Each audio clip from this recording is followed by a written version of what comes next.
Hi children, how are you? Myself Nivarthi Sailaja. I am new science teacher. Today I would like to teach Unit 7 Air, Water and Weather. 5th class 11th lesson Unit 7 Air and Water and Weather. Today I would like to teach air and water. We are going to learn air and water. Stay home, stay safe. Children, we already, our school management started Zoom and video classes. So, must this take the opportunity. Next one, as early as possible to take the textbooks, children. Air and water. Synopsis, summary, bird eye view, gist. Air is a mixture gases. Air is a mixture gases. Nitrogen, oxygen, carbon dioxide. Nitrogen, oxygen, carbon dioxide. Nitrogen 78%. Oxygen 21%. Air is essential for breathing. Properties of air. Properties of air. Air used for burning. Air occupies of space. Air has weight. Air exerts pressure. Air exerts upward pressure. Uses of air. Dropper, syringe and fountain. And hand pump. ఈరోజు ఈ వీడియోలో మన ఈ sub topics గురించి నేర్చుకోబోతున్నాం అన్నమాట. Page number 88. Page number 88, Unit 7, Air and Water. Our Earth is surrounded by a layer of air is called atmosphere. మన చుట్టూ కూడా గాలితో కప్పబడి ఉంది కదండి, దాన్ని ఏమంటామంటే వాతావరణం అంటారు. మన చుట్టూ ఉండే పరిసరాలు, ప్రకృతి మొత్తం అన్నిటిని కలిపి ఏమంటామంటే అట్మాస్ఫియర్. అట్మాస్ఫియర్ మీన్స్ వాతావరణం. వాతావరణం అని అంటారు. The air is held round the earth by Earth's gravitational force. The air extends up to 300 kilometers above the earth and is divided into 4 layers. ఈ ఎర్త్ ని మొత్తం ఒక 4 లేయర్స్ గా డివైడెడ్ చేశారన్నమాట. The air extends up to 300 kilometers above the earth and is divided into 4 layers. The air is thick near the surface of the earth and it extends to height of 15 kilometers from the surface of the earth. This layer of air is called troposphere. Troposphere అంటే ట్రోపో ఆవరణం అని అంటారన్నమాట. Troposphere determines the types of weather. All living organisms live in this layer. ఇవి ఈ ట్రోపో ఆవరణం పైన అన్ని జీవం ఉన్న ప్రతి ఒక్కటి కూడా ట్రోపో ఆవరణం మీద నివసిస్తుంది. Aeroplanes also fly in it. ఇందులో ఏరోప్లేన్ కూడా వెళ్తుంది. Air mass above the troposphere extends up to 50 kilometers and forms the second layer called stratosphere. The first one troposphere, next stratosphere అంటే స్ట్రాటో ఆవరణం అన్నమాట. Ozone layer is present in this layer so that stratosphere protect us from the sun's harmful ultraviolet rays. The ionosphere is the third layer.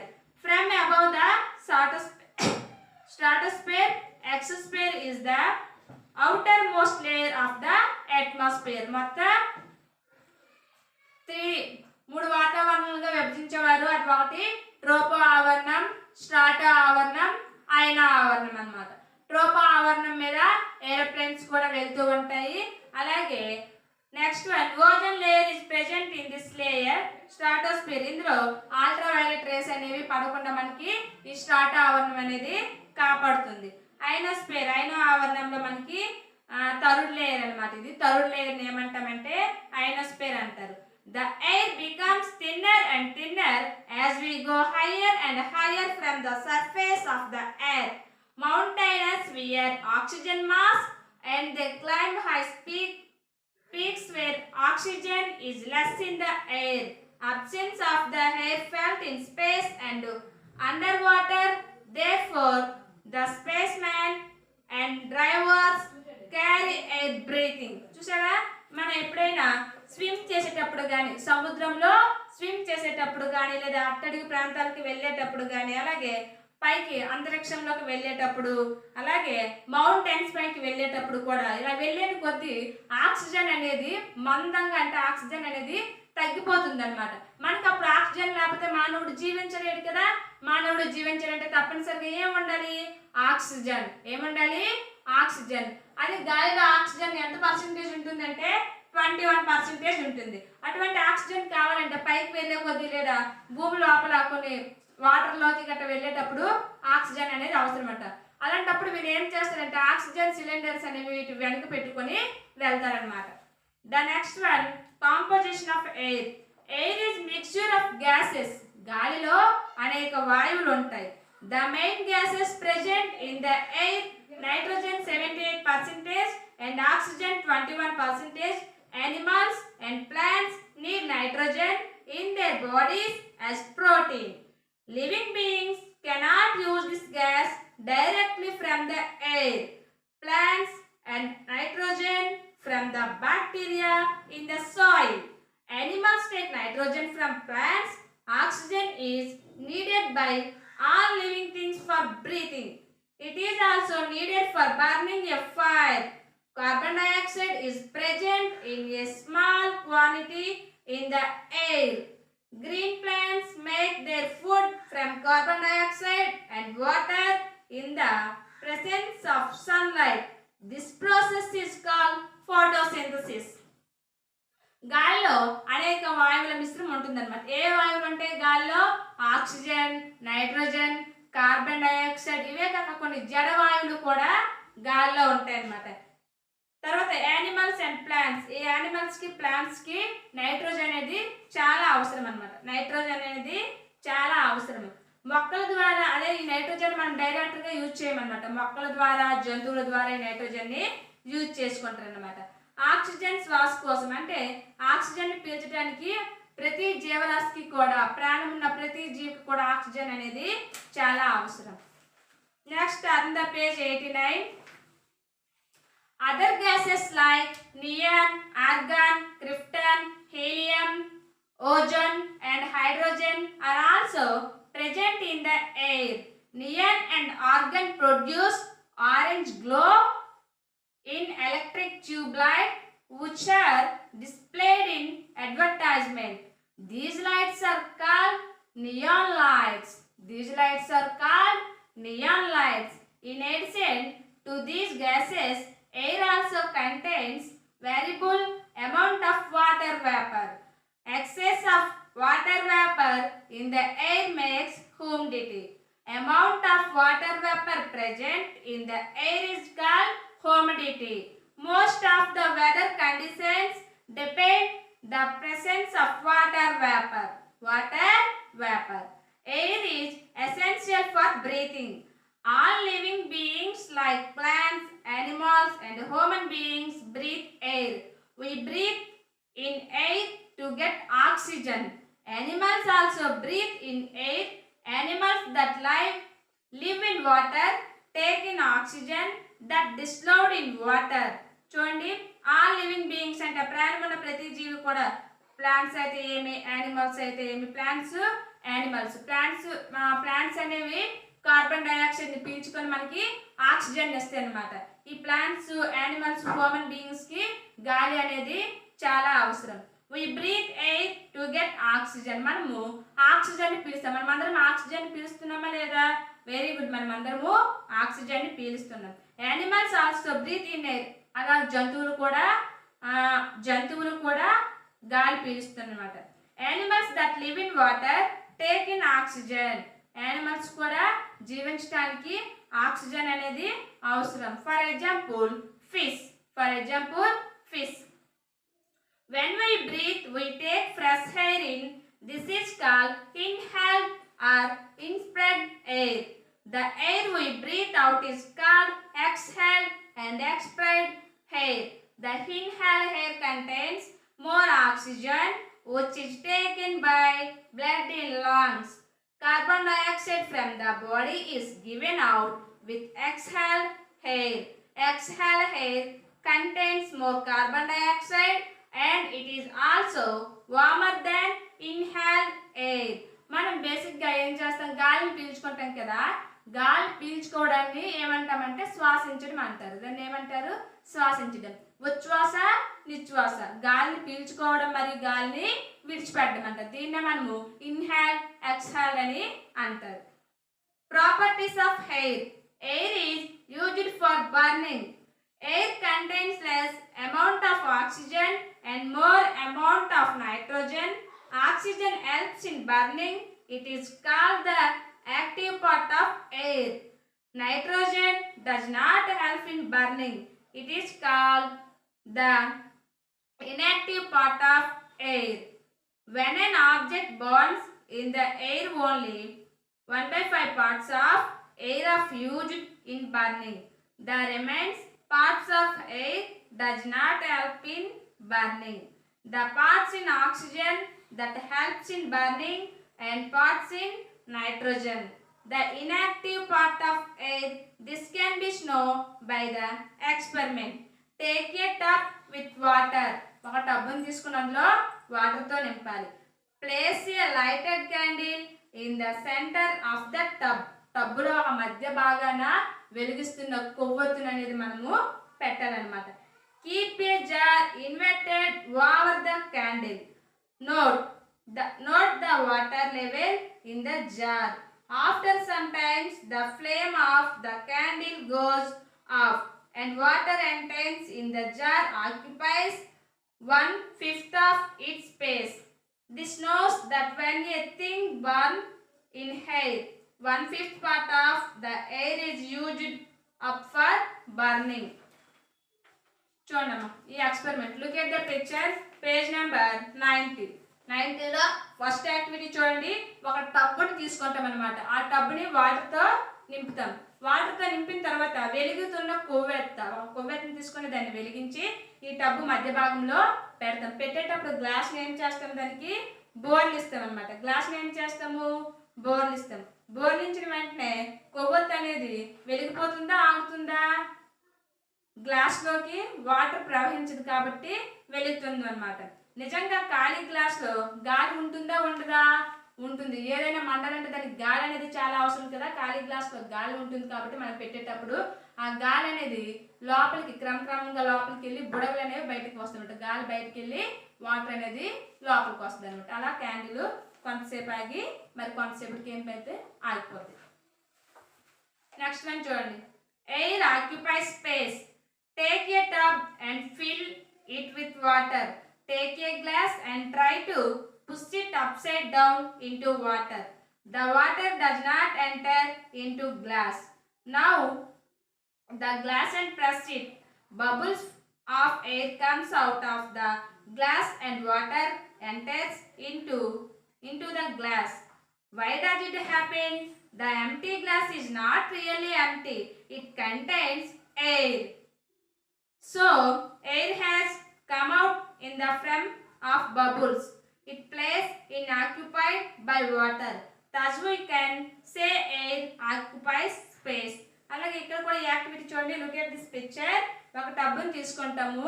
ఆ టబ్లో మనం వాటర్ని నింపుతాం. నింపేటప్పుడు వాటర్ని ఏం చేస్తాము, వాటర్ మీద ఒక బోర్లించిన గ్లాసు ఇలా పెడతాం అనమాట. పెట్టేటప్పుడు ఆ గ్లాస్ అనేది లోపలికి మొలగదు, అందులో గాలితో నిండి ఉంటుంది అనమాట. ఆ గ్లాసుని కానీ మనం పుష్ చేసామనుకో గాలి మొత్తం నీటిలోకి వెళ్ళి బుడగలు అనేవి బయటికి వస్తాయి. ఇది దీని తాలూకా ఎక్స్పెరిమెంట్. నెక్స్ట్ వన్ చూడండి. As air occupies space, it can be filled into balloons and bladders, try etc. When we blow air into it, becomes inflated and hard. This property of air is useful for inflating of cycles, cars and other vehicles. Air has weight. గాలికి బలముందా? Take 2 balloons, blow air into one of these balloons, tie them at the ends of stick and try to balance the stick towards the air-filled balloons. This experiment shows that air has weight. ఇది గాలికి బలం ఉంది అని ఈ ప్రయోగం మనకి నిరూపిస్తుంది. మీరు ఇంటి దగ్గర కూడా చేయవచ్చు అనమాట. ఒక స్టాండ్ లేదా ఒక కర్రను తీసుకొని ఒక బెలూన్ని గాలితో ఫిల్ చేయాలి. ఇంకొక బెలూన్ని ఎంటీగా ఉంచాలన్నమాట. గాలితో ఫిల్ చేయకుండా ఎంటీగా ఉంచాలన్నమాట. ఇలా ఉంచేటప్పుడు ఏ బెలూన్ అయితే కిందకి పడుతుందో ఆ బెలూన్కి ఏముంటుంది? గాలి ఉంటుంది. చూడండి, గాలి ఫిల్ చేసిన బెలూన్కి అనేది బరువు ఉంటుంది కాబట్టి ఇది కిందకు వాలింది అనమాట. దీన్ని బట్టి మీకు ఏమర్థమవుతుంది? గాలికి బరువు ఉందని తెలుస్తుంది. తర్వాత చూడండి అమ్మా, fourth experiment. Air exerts pressure. As air has weight, in exerts pressure, things that have weight exerts pressure. If we hold weight on the palm, we can feel its pressure. Likely air also exerts over a pressure downward. It exerts a pressure of 1 kilogram per square centimeters. It is called atmospheric pressure. Our blood pressure and breathed air inside balance the air pressure outside. Atmospheric pressure is measured by an instrument called barometer. Next, air exerts downward pressure. Take a sealed tin that contains coconut oil. Make a small hole in the tin. A little oil will come out and then stops.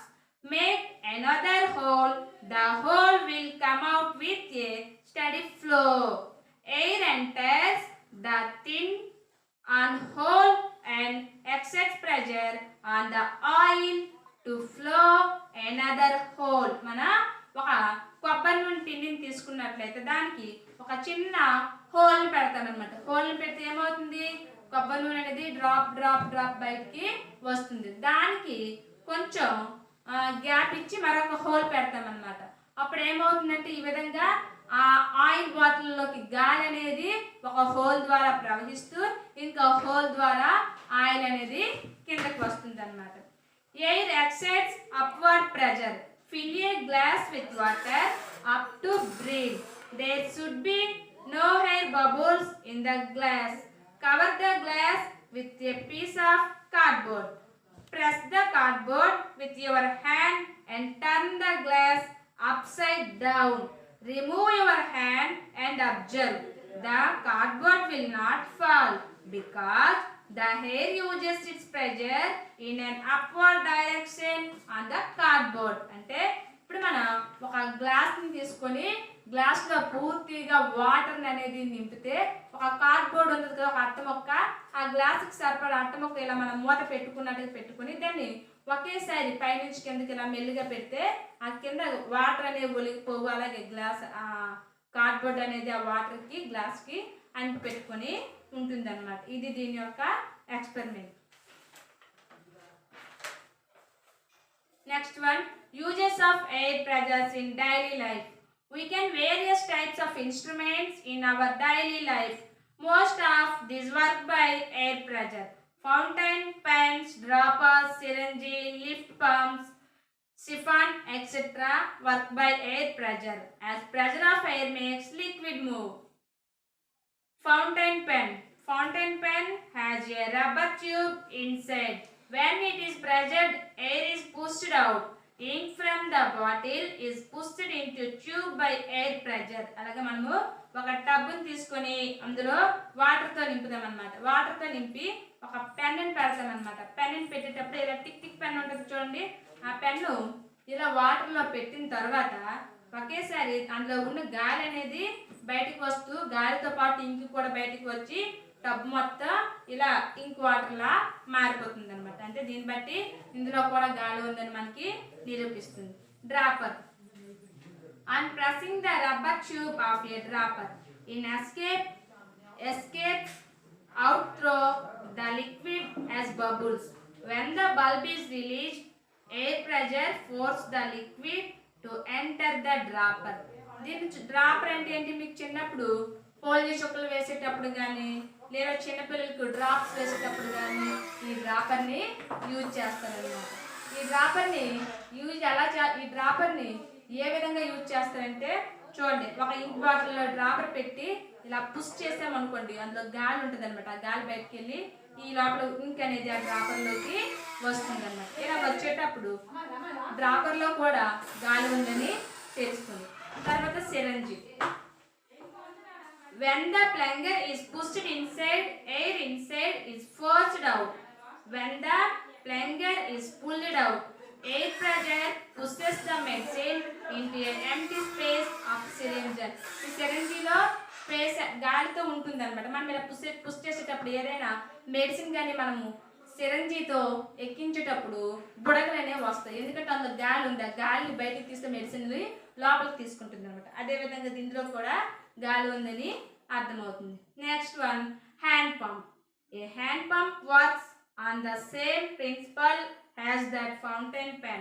When the handle of the pump is moved down, the position moves up. It reduces the air pressure. V2 opens and allows water to rush above a valve. When the handle of the pump is moved up, a position in the pump moves downward. When water exceeds pressure, valve V1 opens and makes water to come above hip piston. By repeated up and down movements, water flows into the cylinder and we get continuous flow of air. Pressure helps in making a fountain and force liquid through a siphon. Siphon is used to draw liquids from big vessels. Air pressures help us drink with straw. In excess pressure and make the things to move. Boat snail by air pressure. Windmill and playing kites are some common examples అన్నమాట. ఈ experiment కూడా మీరు ఇంటి దగ్గర చేయాలన్నమాట. ఇంతవరకు మన వీడియోలో బాగా అర్థమయ్యాయి కదండి. చూడండి, air is a mixture gases. గాలిలో అనేక వాయువులు ఉంటాయి. నైట్రోజన్, ఆక్సిజన్, కార్బన్ డైఆక్సైడ్, ఇవే కాక జడవాయువులు ఆర్గాన్, నియాన్, క్రిప్టాన్, హీలియం, ఇవన్నీ కూడా ఉంటాయి అన్నమాట. Air is essential for breathing. Properties of air చూడండి, air for burning, air occupy space, air has weight, air accepts pressure, air accepts upward. Uses of air, fountain, dropper, syringe, hand pump. ఈ వీడియోలో మనం వీటి గురించి నేర్చుకున్నాం అన్నమాట. ఈ వీడియోని తప్పనిసరిగా వాచ్ చేయండి. మీకు ఏమైనా డౌట్స్ ఉంటే 7893614045 అనే నెంబర్కి కాల్ చేసి మీకు ఎటువంటి డౌట్స్ ఉన్నా మీరు సంప్రదించవచ్చు అన్నమాట. అంతవరకు ఈ వీడియోని చూడండి, అలాగే టెక్స్ట్ బుక్ చూడండి, ఇందులో ఉన్న ఎక్స్పెరిమెంట్స్ అనేవి చేయండి. We will meet next class. Thanks for watching video.